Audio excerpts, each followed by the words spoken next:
So it's Sunday, that means it's time for family movie night, and this week we are talking about a scary movie. It seems like maybe sort of a weird time, but my goal was to try to find a Stephen King movie that I could review for family movie night, but I watched two of his PG-13 movies and I just didn't care for either of them, so I decided last minute to go with something that I think has some of those feels, some of that vibe, but is more family friendly and I think better than at least what I watched. And so we're going to talk about Monster House. This is an Academy Award nominated film from 2006 that is a real throwback, I think, to the movies from the 80s, like The Burbs and The Gremlins and movies like that were for kids, but were kind of scary and had those chilling kind of moments to them. And I think that there is something about childhood that you do enjoy. A good ghost story, you enjoy being scared a little bit. It's sort of fun. It makes you feel sort of grown up. And so that's what you get kind of here with Monster House. And it was done, this was done using motion capture. And I'm really surprised that actually got an Academy Award nomination, because they claimed that the whole reason they didn't give a nomination to Tintin was because they used motion capture and it wasn't like true animation.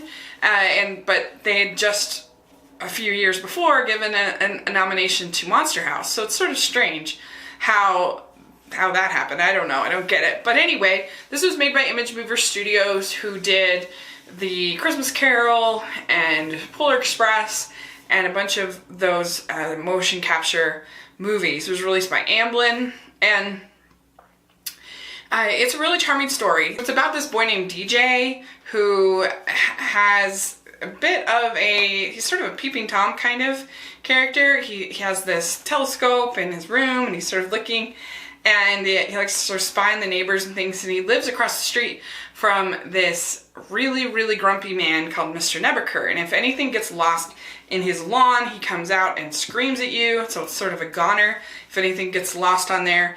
And it's just a very, very grumpy man. And him and his best friend Chowder end up losing their basketball to Mr.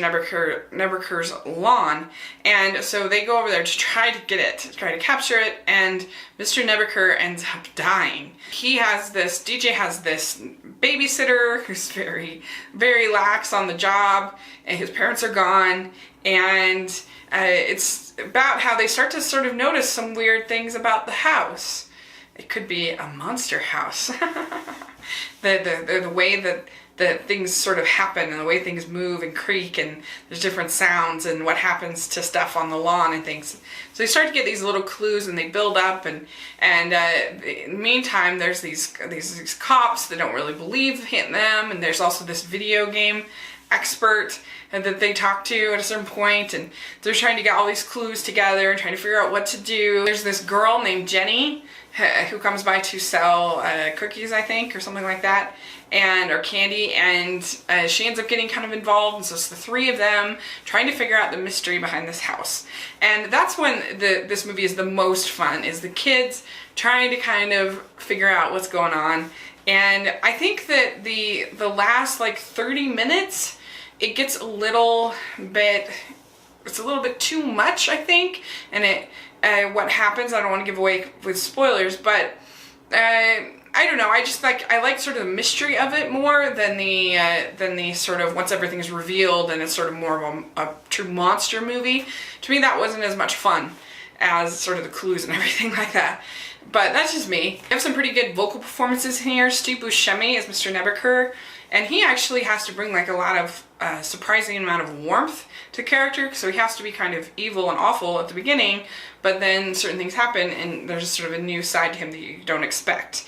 And I do think that the ending in here is kind of unpredictable. Like, I wouldn't have seen it coming, exactly what happens and what's going on with the house, and so I think that's sort of refreshing, and I think it's good to introduce kids to lots of different genres of movies, and I think it's good for them to know that it's okay to watch horror movies or scary movies, but you just have to find the appropriate ones, and I think this one is. There's nothing in here that I think is too scary for, I don't know, I would say I think 7 and up would be fine with this movie, and I think that they'll have a lot of fun with the scares, and that's what makes it good.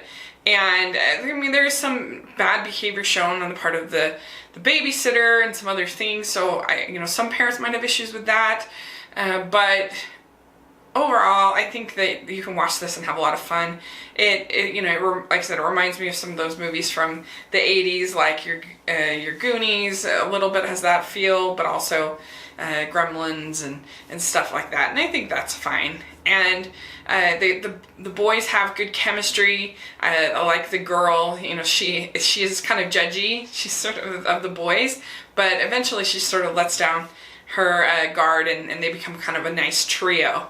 And like I said, I thought the cops were actually pretty funny. That they did a good job. And so the only real flaw with this movie, like I said, except for that last 30 minutes, but the animation doesn't hold up super well. It definitely has that pasty kind of motion capture look that you see in The Polar Express and in Christmas Carol and stuff like that.